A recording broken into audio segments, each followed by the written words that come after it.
Hello, welcome to Fireside Chats. My name is Magela Pillai, and I have in the studio here with me today Sister Denise, who has been practicing Rajyoga Meditation for over 40 years.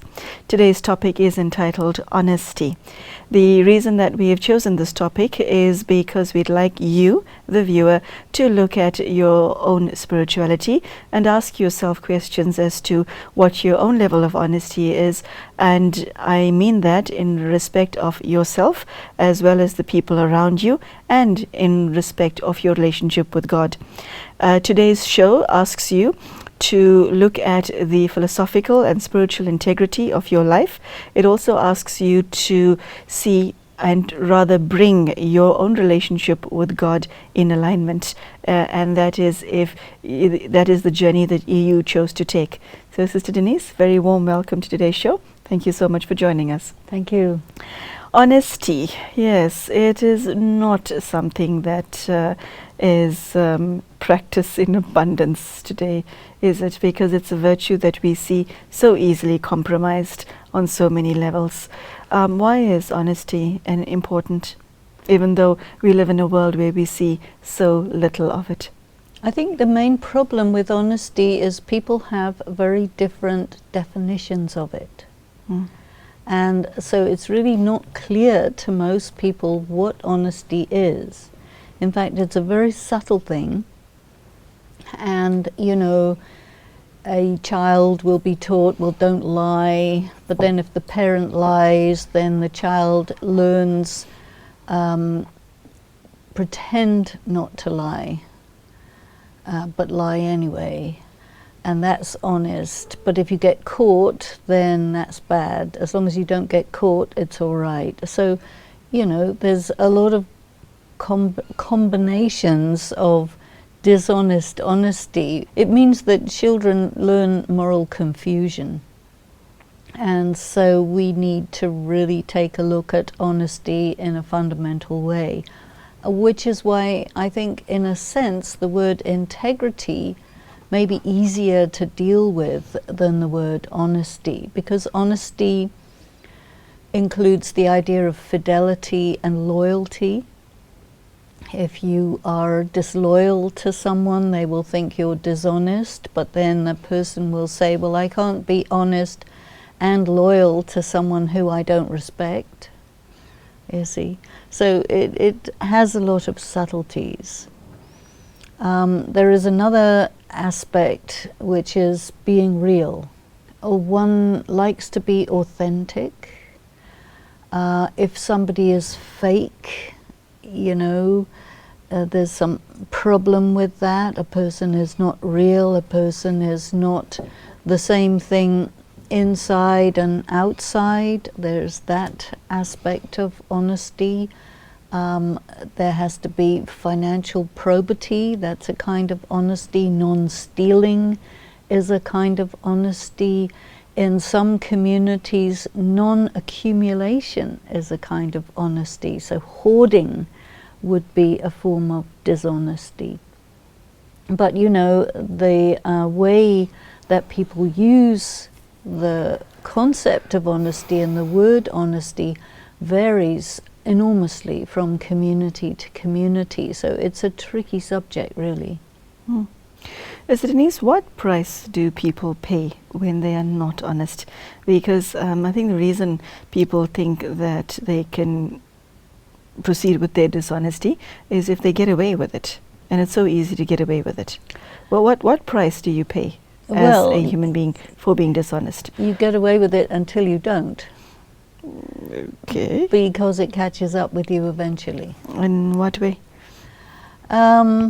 Well, somebody may be really very good at covering and covering and covering, and I had a situation with someone who was a master at covering the trail. And then it happened that another person who was involved with that person in their dishonesty became the whistleblower. Otherwise, the cover would never have been blown. So that person couldn't have imagined that somebody would whistleblow. And you see, nowadays you get this subject of whistleblowing coming up quite a bit. And a problem with the whistleblower is they will very often be punished more than the person who was dishonest, or the organization that was dishonest. And so it creates a message that dishonesty is a much better policy than honesty, even though it is said honesty is the best policy, and it is true that honesty is the best policy. But sooner or later, it does catch up, and then all of your dignity, your public face, everything collapses in the face of all of that, and you lose so much. Okay, so what is it in people that gives them the belief that they can get away with it? Well, the experience of getting away with it. Okay, so it's very easy to convince oneself that if nobody is looking, I can get away with it. Well, you can get away with it once, twice, 50 times, 100 times, but one fine day you won't. It's almost like a spiritual law. Something sooner or later will happen to blow it. What does dishonesty do to the human spirit, to the conscience specifically? Well, it destroys the conscience. And when your conscience is destroyed, then you have no reliable friend. Is the conscience a friend? Oh, yes. Okay. The most reliable friend is your conscience. And of course, a person who's dishonest is going to be also dishonest in relationships. So you can never really have anything more than the most superficial relationships, which is not satisfying. You know, a human being who can have really deep, lasting relationships has to be honest in order to achieve that. And if you're not honest, then you're going to be lonely. I don't think many people can draw the correlation between loneliness and dishonesty. Probably not. Okay, is there a direct correlation? Well, I think so, because it's normal for people to come into relationship with each other. Why do relationships break down is because of some kind of dishonesty in the relationship, and then you don't have a relationship. So dishonesty in the sense of, like, if you're selfish, if you break the written or unwritten contract of the relationship, when you renege on your promises, all of these things cause the relationship to break down.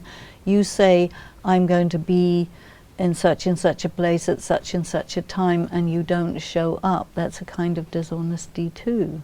It means you don't care about the person. It means you're selfish. It means so many things which are not going to allow the relationship to flourish or to become deep. Mr. Denise, what does it mean to have an honest relationship with God? How does honesty work in that context? I think the loyalty is an ingredient. Being true to God in your conversations, not putting oneself in an egotistical manner in relationship with God. Humility is a very important attribute of honesty. Sticking to what you say you're going to do, and if you can't, then renegotiate it. One very interesting thing about entering into a relationship with God that people probably don't know is whatever is your condition doesn't matter, but God knows exactly how to relate to you. So that in human relationships, someone is dishonest and they can justify it by saying, well, the other person's dishonest too, so what's the difference? But in your relationship with God, you're the one who is going to profit by that relationship. But God knows exactly how to conduct him, herself in the relationship. And so you can never play the blame game or make excuses or justifications that, well, God wasn't honest with me. That can never arise, you see. Honesty in relationships, you touched on it just now. Why is it that people are of the view that they can get away with being dishonest in relationships? And, you know, from what I've experienced, honesty is a single virtue, but no virtue moves by itself. There's usually a whole lot of supporting virtues that support honesty. What else does it take for there to be honesty in relationships? Well, you can't operate out of fear.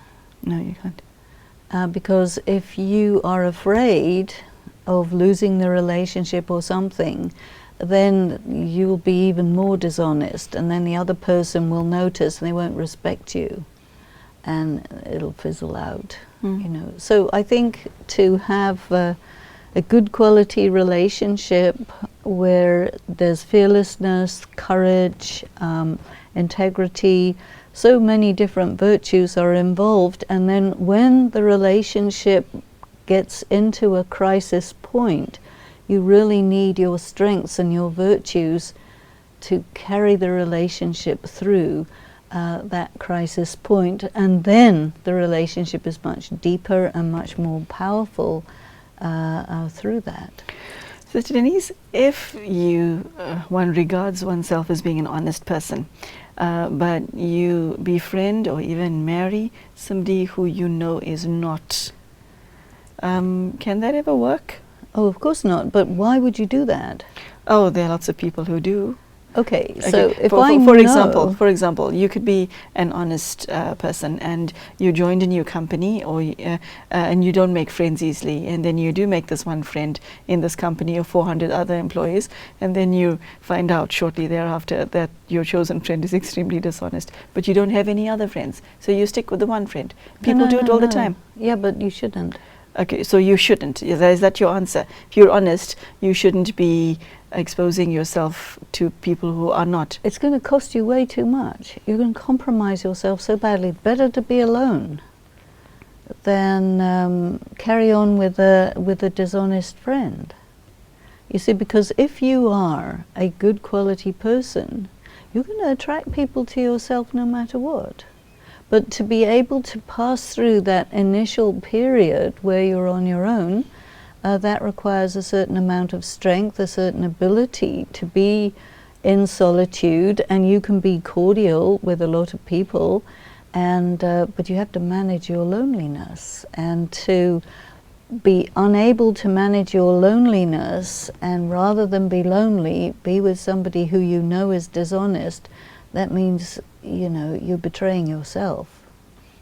Okay, so you are saying that it's not a good idea at all to even seek out people that you know are not in the same wavelength as you? Well, for me, you know, I always go for people who are straight. I like straight people. And other people maybe have different tastes. Wait, hold on. I like straight people. By straight you mean honest? Yes. Not the other definition of straight. No. You mean honest? Yes, Honest, I thought so. Yes, she means honest. Yes. Okay. And go on. And I can tell. You know, I have a nose for it. And if I find that somebody isn't clean, straight, legit, I move away. That's me. Okay. And your recommendation, advice, is for others to do the same? Well, you know, everybody has their own way, but yes, that's but my way. The world has become such as it's one of the laws of life is like does attract like, but then opposites also attract. You'll find somebody who is honest will be associating with somebody who's dishonest. Well, then you have to make a decision there, you know, because a dishonest person, you see, an honest person is sometimes naive. Yes. And that's why the dishonest person will be attracted, because they can manipulate easily. And the honest person, the naive person, doesn't get what's going on. you see. So yeah, if you're straight, if you're honest, and you attract a dishonest person, well, you need to notice that, because you know, being honest and naive is not a good combination. There's You have so to be many. honest and streetwise. There are so many who are honest Well, and naive. you know, you're going to get clobbered until you wake up. So is that what happens? Well, hopefully. I mean, it is what happens. And Okay. it needs to happen, because if a person is naive and honest, well, they're not going to last very long.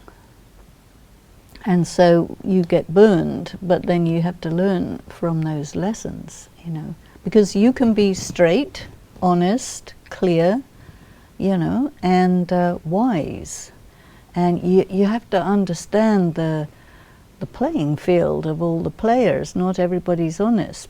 And you have to sometimes deal with dishonest people, but don't get deceived. It doesn't matter if somebody lies to you as long as you know they're lying. It is said that you can't lie to an honest person because they'll see. So if they do lie, it doesn't matter because you know.